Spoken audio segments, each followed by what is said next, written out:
kabayo ng plancha. Ano ata ito? May manubela rito. Pwedeng standing room eh. Pwede. Yeah. Back in the old days, so the first, in the first moment, it was not used for people. It was used more to carry heavy loads. Oh. Yeah. And then later on, it became for people. It's used by people, and then it has three classes. Ayun ka, pre. First class is here. Kabel yung sarili. Has a better view. The second class. Parang hinihila nung isa. Counterweight.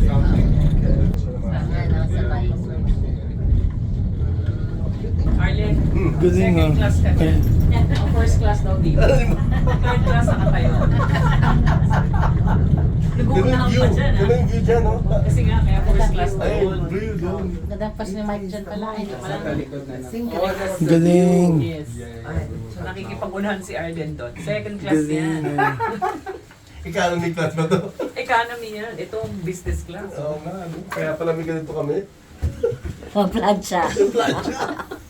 Third class nakatayo. Oo. Ay, ito pala yung exit. Anong lugar to? Zagreb. Hindi, specific place. Nasa upper town na tayo. Upper town. Oh, we came, right? Okay, From we the go. lower town.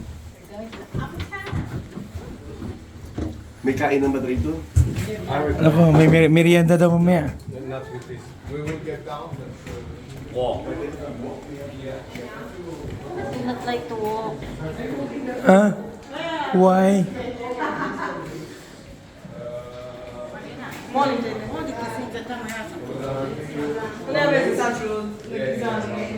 It's going down, no? Galing. Diyan kami galing. Oh, nice. Okay, from outside the view is even nicer. Oh. First one there. Okay, my friend. So, on your right hand side is beautiful view. Senyora. Ito yung tagumpay. This tower is very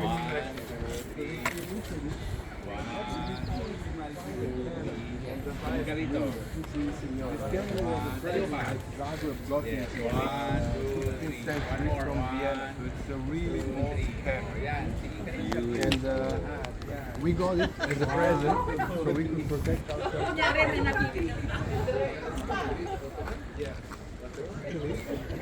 Ottoman Empire never attacked Zagreb, otherwise this one cannon would not really help. Today the cannon is of course modernized and in the end of the 19th century we had a situation in the city of Zagreb. The upper town, probably Greece had a little bit of too much mass point because all of a sudden they started to ring the full hours in wrong time. They were not thinking. So still, the so-called fathers of the city, they invited people from the Tower of Chak where this kind of was located, and they came up with an idea to mark moon. They started to mark moon, and in that way synchronize all the streets when it's moon and when it's light. They would all mark 4 hours on the same time. Still didn't have watches. And watches generally cost super expensive.